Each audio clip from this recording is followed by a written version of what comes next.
네, 1년 후 서울 집가 부동산 전문가 전망 하락 59% 상승 16%라고 하는 제목을 단 건설경제신문 기사를 보고 좀 읽어드리려고 합니다.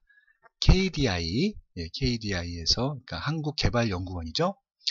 경제 동향이라고 하는 이제 리포트를 매달 발표하는데 거기에 아마 부동산 전문가 1, 4분기 조사 결과가 실렸나 봐요. 그 이제 거기서 절반 이상이 59%니까 10명 중에 6명이나 그렇게 이제 집값이 하락할 것이라고 전망을 했다는 것들이고요. 상승 전망은 16%에 불과했다는 것들입니다. 그 이유가 LTV나 DTI 등 강화된 부동산 규제 금융 금융 규제 때문에 이런 규제 금융을 이제 유지해야 된다는 것 72%에 달했다는 것들이고요. 현재와 같을 것은 24.5%. 네, 기타 등등 해서 조금 이제 아무래도 조금 이제 하락 조정 시장이 시작되었다라고 하는 것들이죠. 그래서 뭐 수도권 3기 신도시 추진에 대한 것들, 광역 급행철도에 대한 됐던 것들에 대한 의견들을 내주고 있었는데요. 이렇게 보니까 이게 잘 안 보이더라고요. 그래서 제가 원래 보고서를 찾아봤습니다. 이런 보고서고요. 그러니까 이제 이렇게 KDI 이제 경제 동향이라고 해서 4월호입니다. 4월에 나온 거고요. 매달 발표가 되니까 관심 있으신 분들은 이제 보시면 좋겠습니다. 거시 지표들이 대부분 나와요. 이런 식으로. 그래서 저는 이제 거시 지표를 많이 안 보기 때문에 제가 관심 있는 분야만 좀 쪼개서 봅니다. 이거 주식 투자하시는 분들은 반드시 보셔야 될 것 같고요. 부동산 관심 있으신 분들은 일단 대략적으로 보고 계셔야 됩니다. 왜냐면 흐름이라는 게 있기 때문에.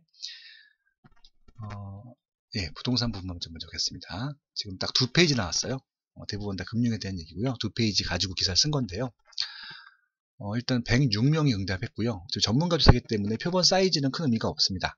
어차피 이제 일반인 조사라고 하면은 이게 이제 관여도가 높은 사람, 뭐 낮은 사람 다 평균을 내야 되기 때문에 한 1000표본 이상은 해야 되는데 전문가들은 한 분 한 분이 다 소중한 의견이기 때문에 다 의견이 있다, 이유가 있다고 보시면 좋을 것 같습니다. 아무튼 이제 그 서울의 현재 매매 가격 상승률과 1년 후 가격 전망에 대한 응답 부포를 이제 이렇게 이제 표시해 주셨는데요. 일단 매매 가격 상승률에 대한 평가 부분인데 일단은 상승률에 대해 낮다고 응답한 비율은 29.2%고 일단은 14.6%로 확대했다고 했으니까 지난번 그러니까 2018년도 4, 4분기보다 상승률이 낮다고 응답한 비율이 높아졌다는 것들이죠. 그리고 1년 후에 매매 가격에 대해서는 지금 상승 전망보다는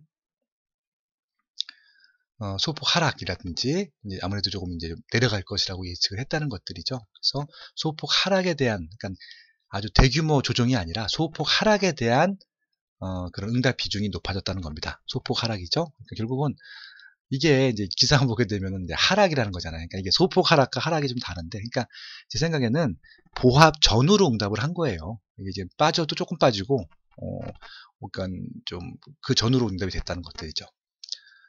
그리고 이제 여러 가지 이제 이슈에 대한 부분들을 해주었는데요. 지금 LTV 같은 경우는 유지하는 것이 좋겠다. 그다음에 DTI 같은 경우도 유지하는 게 좋겠다.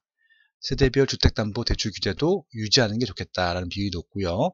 전세자금 보증 제한도 유지하는 게 좋겠다라는 비율이 높았습니다.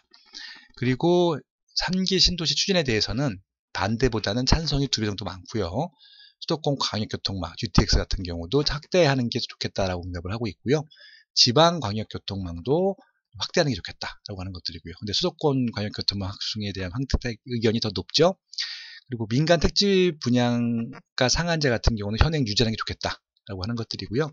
허그의 민간 분양 주택 규제, 분양가 규제 같은 경우도 현행 유지하는 게 좋겠다라고 하는 것들입니다. 결국은 이렇게 되게 되면은 이제 주택 가격을 안정시키는 것들이잖아요. 그러니까 이제 공급은 좀 많게 하고 가격을 낮추는 방향으로 가겠다라고 하는 것들이기 때문에 일단은 실제 수요자들이 바라는 대로 되고 있다라고 봐주시면 좋을 것 같습니다. 그래서 이건 거시 지표고 전문가들의 의견입니다. 그러니까 이렇게 됐으면 좋겠다라고 하는 것들이지 이렇게 간다는 건 아니고요. 그래서 이제 1년 후 부동산 시장 전망, 아까 말씀하신 대로 서울과 비수도권을 좀 나눠서 봤는데요. 지금 가장 많이 응답한 비율이 아까 말씀하신 대로 이제 2%, 2.5% 미만 하락이거든요. 그게 38.7%로서 가장 높습니다. 그러니까 이제 이거 다 합치게 되면 59%라는 얘기인데요. 전년과 동일하다고 하는 비율도 24.5%고요. 상승 비율도 어느 정도 있습니다. 그러니까 이게 어느 정도의 의견들이 다 나눠져 있다는 것들이지 무조건 이렇게 된다라고 하는 것들은 아닙니다. 그러니까 지금 전문가들은 그렇게 좀 보고 있다라고 봐주시면 좋을 것 같습니다.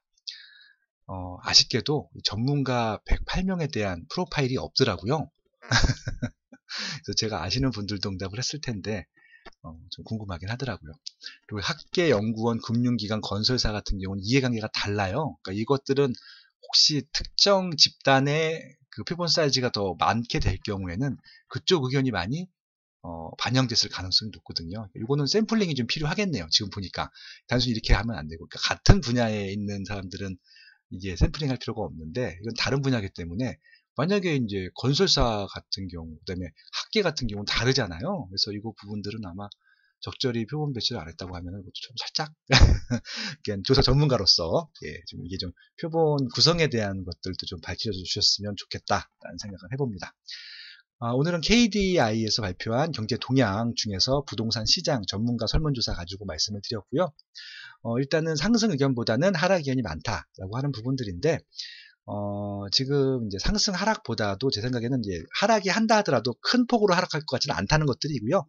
지금 미래 부가가치가 높아지는 것들에 대해서는 기대가 높고요. 그다음에 이제 그 분양가, 신규 아파트 분양가에 대해서는 높지 않게 분양하는 것들을 많이 바라고 있다. 그런 의견들이 반영된 수치다. 이건 아마 일반인 조사에도 비슷하게 나올 것 같은데요. 오늘 여기까지 하겠습니다. 고맙습니다.